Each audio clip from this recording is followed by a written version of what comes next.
پاکستان نے بھارت کو دو ٹوک جواب دینے کے لیے اہم فیصلے کر لیے۔ پہلے بھی بھارت کا فضائی راستہ بند کر کے اس کو اربوں روپے کا نقصان پہنچایا گیا، اب اس کی واگا بارڈر سے تجارت بند کر دی جائے گی۔ وزیر اعظم اور آرمی چیف نے سخت جواب دینے کا اعلان کر دیا۔ پاکستان نے بھارت کے خلاف ہر محاذ پر ٹکرانے اور برابر کا جواب دینے کی حکمت عملی طے کر لی ہے۔ بھارت کے ساتھ سفارتی اور تجارتی تعلقات نازک موڑ پر آ گئے۔ وزیر اعظم پر بھارت سے تعلقات ختم کرنے کے لیے دباؤ ڈالا جا رہا ہے، جبکہ دوسری جانب یہ خبریں بھی گردش کر رہی ہیں کہ پاکستان نے بھارت کے دباؤ پر جن مزاحمتی قوتوں کو نظر انداز کیا تھا انہیں بھی رہا کر دیا جائے گا۔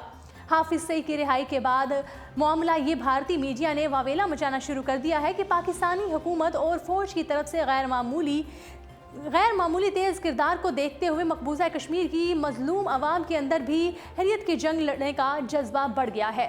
انہوں نے کشمیر میں ترنگا لہرانے والوں کو سب سکھانے کی قسم کھا لی ہے۔ ادھر پاکستان نے زمینی تجارتی راستوں کو بند کرنے کے علاوہ ایک بار پھر بھارت کے لیے فضائی روٹ بند کرنے کی بھی ٹھان لی ہے۔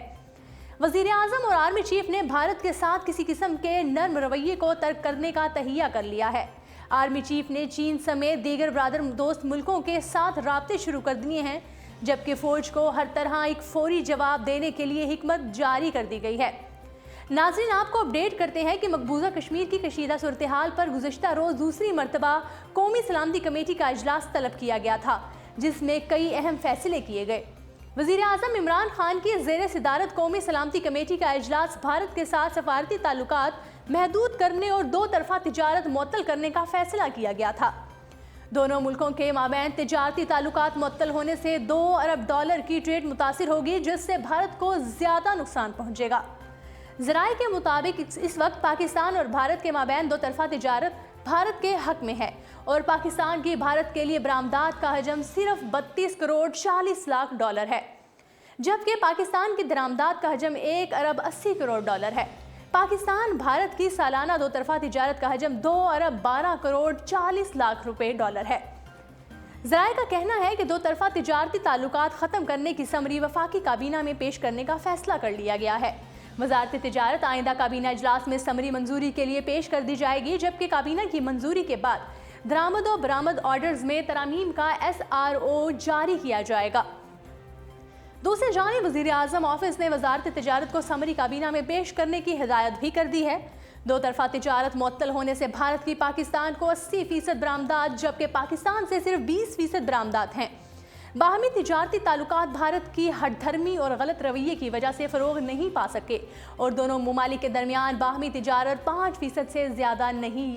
یاد رہے کہ اعداد و شمار کے مطابق 2017 اور 2018 کے درمیان پاک بھارت تجارت $1 ارب 84 کروڑ تھی، جس میں 80% بھارت کی پاکستان کو برآمدات تھیں۔ گزشتہ مالی سال پاک بھارت باہمی تجارت میں 10% سے زائد اضافہ ہوا ہے۔ اسی طرح پاکستان کا بھارت سے تجارتی خسارہ $1.25 ارب سے تجاوز کر گیا ہے۔ وزارت تجارت کے مطابق گزشتہ مالی سال 2018 اور 2019 کے دوران پاک بھارت باہمی تجارت $2 ارب 12 کروڑ رہی۔ بھارت نے $1 ارب 80 کروڑ کا سامان پاکستان کو برآمد کیا، جبکہ پاکستان نے صرف $32 کروڑ کا سامان بھارت برآمد کیا، جس میں سیمنٹ، نمک، تازہ پھل، خشک میوہ جات، پیٹرولیم مصنوعات، چمڑا، سوڈا، المونیم اور دیگر اشیاء شامل ہیں۔ بھارت سے پاکستان ٹیکسٹائل کی مصنوعات، مشینری، کاٹن، سبزیاں، پھل، سویابین اور دیگر اشیاء درآمدات ہوئیں۔ تاہم اب پاکستان کی جانب سے بھارت کے ساتھ تجارتی تعلقات کے خاتمے سے بھارت کو شدید نقصان اٹھانا پڑے گا۔ اور دوسری جانب وزیر اعظم عمران خان کی زیر صدارت قومی سلامتی کونسل کے اجلاس میں کیے گئے فیصلوں پر معروف صحافی اور تجزیہ کار حامد میر نے کہا ہے کہ اب نہ تو بھارت نمک بھیجا جائے گا اور نہ ہی بھارت سے پاکستان کو ٹماٹر آئیں گے۔ حامد میر نے قومی سلامتی کمیٹی کے اجلاس میں ہونے والے فیصلوں سے متعلق بھی ٹویٹر پیغام میں آگاہ کیا اور بتایا کہ اجلاس میں پاک بھارت تجارتی تعلقات معطل، اقوام متحدہ میں مقبوضہ کشمیر کے مسئلے کو اجاگر کرنے، بھارت کے ساتھ سفارتی تعلقات ختم کرنے، 14 اگست کو یوم یکجہتی کشمیر کے طور پر منانے اور 15 اگست کو یوم سیاہ کے طور پر منانے کا فیصلہ کیا گیا ہے۔ ناظرین، یاد رہے کہ گزشتہ روز وزیر اعظم عمران خان کی زیر صدارت قومی سلامتی کمیٹی کے اجلاس میں مسلح افواج کے سربراہان، انٹیلیجنس حکام اور سول قیادت شریک ہوئی تھی۔ اجلاس میں سول و عسکری قیادت نے کشمیر کی تازہ ترین صورتحال کا تفصیلی جائزہ لیا اور پاکستان کے بھرپور رد عمل اور ممکنہ آپشنز پر مشاورت مکمل کر لی گئی۔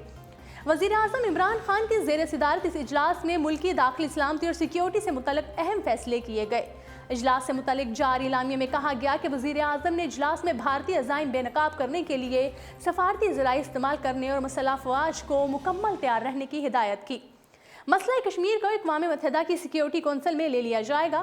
اور ناظرین، آپ کو یہ بھی بتاتے چلیں کہ پاکستان نے پلوامہ واقعے کے بعد 5 ماہ تک بھارت کے لیے اپنی فضائی حدود بند کر دی تھیں، جس سے بھارت کو 550 کروڑ کا نقصان ہوا تھا۔ پاکستان نے اپنی سلامتی اور دفاع کے لیے اب یہ تجارتی خسارہ بھی قبول کرنے کا تہیہ کر لیا ہے۔ جی ناظرین، اردو پوائنٹ سے فی الوقت اتنا ہی۔